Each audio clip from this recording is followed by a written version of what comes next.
세 번째 주제는요. 자, 특별재판부. 대한민국은 혁명 중인가? 특별재판부, 대한민국은 혁명 중인가? 이건 완전히 혁명 법원에다가 사실은 헌법에서도 이 군사법정이라는 게, 군사법원이라는 게 이게 위헌이 아닌가 이런 거를 논란을 하는 분도 있어요. 네. 근데 이 특별재판부는 이름도 일부러 특별법원이라는 말을 논란이 될까봐 싹 이렇게 돌려갖고 특별재판부라고 네. 꼼수가 보입니다. 그렇지 않습니까? 그렇죠. 그러니까 대한민국 헌법 제101조에는요. 네. 재판부는, 그러니까 사법권은 법관으로 구성된 법원에 속한다고 했습니다. 법관으로 구성된, 그러니까 사법권 전체의 행사는 법관으로 구성된 법원에 속한다고 규정을 하고 있어요. 네. 그런데 이제 이번에 특별재판부를 만들면은 외부에서 법관을 추천한다. 그럼 이제 사법권을 흔드는 거 아니냐. 이게 이제 위헌 논란인 겁니다. 이제 그런데 이제 핵심은요. 저는 이게 참 웃겨요, 웃겨. 자, 이제 이른바 사법 논란. 그러니까 뭐 사법부를 흔들 재판 엉망으로 만들었다. 뭐 이런 사람들이, 그러니까 쉽게 전 정권 때 양승태 대법원장이 사람 혼내겠다는 겁니다. 쉽게 말해서. 그래서 그때 밑에 있었던 사람들 혼내겠다는 건데, 그런데 이제 법원 내에서 이 사람들을 조사하겠다고 하니까는 이제 영장 청구가 안 됐죠. 구속영장 청구 안 되니까 사법재판부, 특별재판을 만들겠다 하는 건데, 자, 이걸 누가 만든 시초를 했습니까? 현 대법원장이 이거 맞는 걸 자초한 거예요, 처음에. 왜 검찰을 끌어들입니까? 검찰 끌어들이니까 여기까지 온 겁니다. 지난번에요. 재밌는 게, 양승태 대법원장 하에 있었던 거에 대해서 김명수 대법원장이 시킨 금태 조사위원회에서 이거 아니었다. 재판에 영향 미친 거 없다고 발표를 했어요. 했는데, 이제 범요건 내에서 무슨 소리야 하니까는 끌려가면서 검찰을 끌어당기고 검찰에 또 얼마 줬습니까? 밀어붙이고 하다 보니 이 꼴까지 난 겁니다. 김명수 대법원장 사실 책임져야 돼. 이 문제에 대해서는 아마 자기를 지지했던 판사들 앞에서 지금 고개 못 들 겁니다. 왜? 검찰을 끌어들였기 때문에. 그리고 이 이른바 진보 좌파 성향의 판사들도 이거는 아니다. 왜냐하면 사법부의 독립성을 완전히 해칠 수가 있다. 왜냐하면은 바로 이 아까 양승태 건을 이제 혼내주기 위해서 이제 맡은 게 특별재판부다 할 수 있지만 또 두 번째는 뭐냐면 사법부가 아니라 일종의 정치 재판, 정치적인 입김이 강렬하게 들어갈 수 있는 이 재판을 진행할 수가 있는 겁니다. 예를 들어서 재판 거래를 한 흔적이 있는 판사들은 여기서 몰아내고 그 다음에 주제도 정할 수가 있고 그렇다면은 제가 국회에 있을 때 이런 일이 있었어요. 즉 선거법 위반을 한 그 모 당의 지금의 여당의 모 의원이 있었는데 저한테 이러는 거예요. 아무래도 이 선거법을 따로 재판을 하는 특별법원을 만들어야 되겠다. 왜? 우리가 엄청난 이 표로 당선된 이 선거 권력인데 우리를 이렇게 판사가 뭐 3년 4년 된 판사가 날릴 수 있냐. 특별 법원을 만들어야 되겠다 하는데 물론 그분을 제가 떠올리는 건 아닙니다만 뭔가 연계가 있지 않는가. 즉 이거는 뭐냐면 지금 정부의 입맛에 맞는 권력 재판을 하겠다는 겁니다, 여러분. 아까 정말 이케님이 말씀하신 대로 로베스피에르, 그 다음에 또 뿐만 아니라 68 그 혁명, 이 학생혁명이었는데 그때 뭐 난리 났었죠, 프랑스에서. 그거 못지 않은 거죠. 참 샤바님 너무 반갑습니다. 오랜만이고요. 그 다음에 쇼 론립이 말씀하신 대로 속꿉장난을 하는. 근데 이 속꿉장난이 어떻게 보면 위험한 불장난이란 겁니다. 어린애들이 왜 성냥불 갖고 하다가 불태운 적 옛날에 정말 성냥 많이 썼을 때 많았습니다.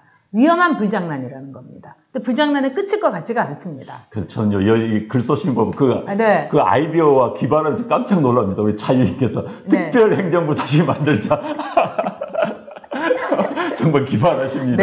그런데요, 우리 이제 특별재판부 이야기하니까 우리 반민특위 생각이 나실 겁니다. 1948년에 이제 정부 수립한 다음에 친일파를 처단하기 반민특위를 만들었어요. 그리고 이제 반민특위에서 이제 특별재판부를 만들었는데 그때는요 재헌헌법에 규정을 했습니다. 특별법을 만들라고 반민특위와 특별재판부를 만들 수 있는 법을 만들라고 재헌헌법에 규정을 해준 거예요. 지금하고 상황이 틀린 것이죠.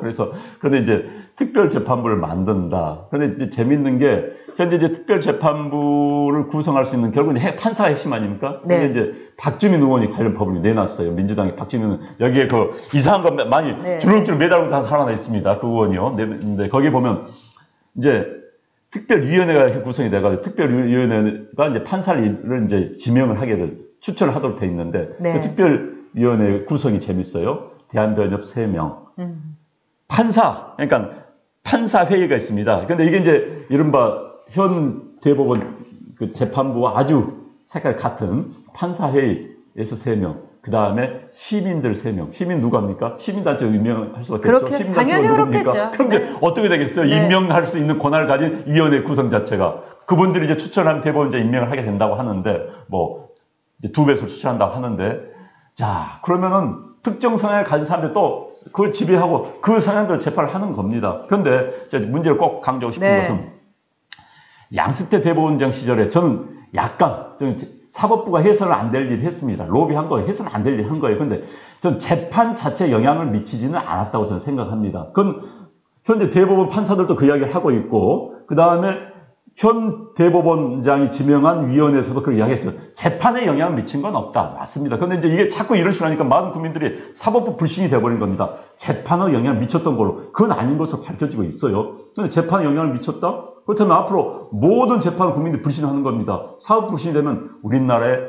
근간이 흔들리는 겁니다. 이 정부는, 이 정권은, 이 정부를 담당한 세력은 대한민국 근간을 흔드는 짓을 하고 있는 거예요. 사법 흔들어놓고 어떻게 하겠다는 겁니까? 제가 보기에는 이 사법부의 그 권력을 지금 교체하기 위해서 정말 대법원부터 해가지고 완전히 이 나라를 진보 좌파의 나라로 만들고 있고 정말 그 보수인 우리들은 이거는 아닌데 하면서 끌려가다가 이거는 참을 수 없다. 이제 이 정도까지 왔는데요.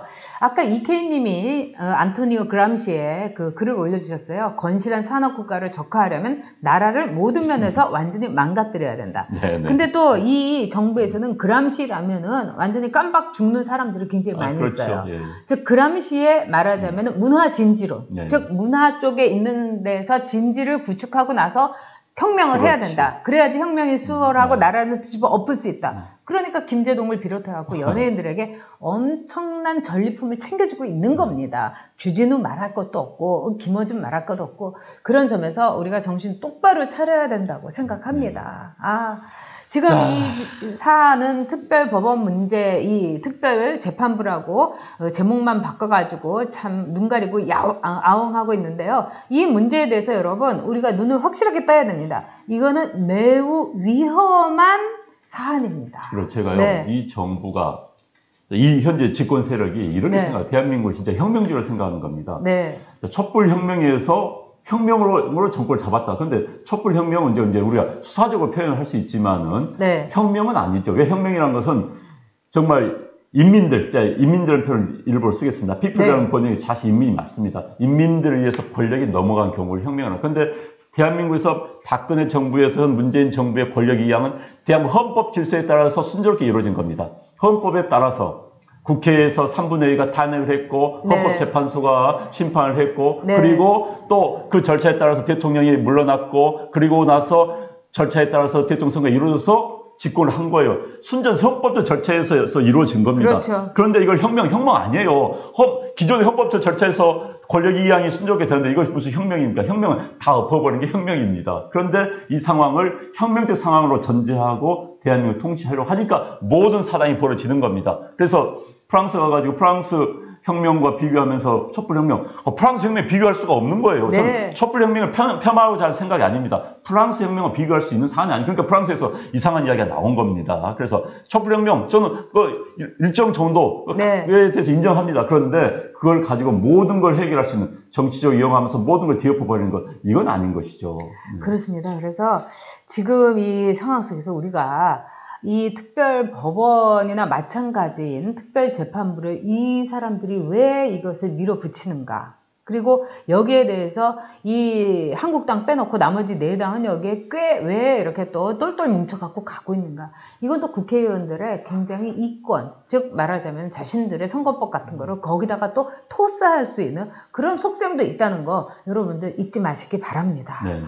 정말. 그런데 이제 쉽게 못합니다. 왜냐하면 국회에서 지금 이제 법사위원을 통과해야 되는데 법사위원장이 한국당의 여상규 의원이에요. 판사 출신이죠. 그분도 고집이 있습니다. 그래서 아마 그렇지 않으면 이제 법사위 구성원들의 3분의 1로 위원장을 제끼고 3분의 1 의결을 통해 가지고 패스트트랙 신속 법안 처리를 해서 빼 돌리는데, 그러려면 그게 이제 최소 240일, 최대 330일 걸리니까 네. 올해, 내년까지는 이거 통과 안 됩니다. 할 수는 없어요. 할 수가 없지만 저걸 통해서 뭔가 본인들 생각을 표출한 건 이게 문제라는 생각이 들어요. 그리고 여기에 대해서 이미 또 이 학자라든가 또는 이 법원에서 세력 중에서 굉장히 그 과격한 좌파 성향을 가진 분들은 재판에서 얼마나 보통 사람들이 억울한 게 많은데 그 판사가 하는 말 대꾸 봐라. 아까 어떤 분들 지적을 해주셨습니다. 이러면서 또 하나의 그 진지를, 말하자면 문화적인 진지를 구축을 해갖고 특별재판부를 한번 몰아붙여 보겠다. 왜냐하면은 지금 이렇게 간보기를 하는 겁니다. 여러분 2002년 4월 달에 국회의원 선거 있으면은 그때 200석을 넘게 하겠다. 이러면 그때는 끝나는 거예요, 여러분. 그러니까 정말 확실하게 투표하셔야 됩니다. 네, 여러분들의 선택이 중요하고요. 여러분들이 목소리를 높여야 됩니다. 제가 아까 말씀드렸지만은 보수 정치인, 보수 정당은 붕괴되고 있지만 보수 시민들은 다시 일어나고 있다. 이게 중요한 이야기입니다. 네, 옳은 말씀입니다. 네. 자.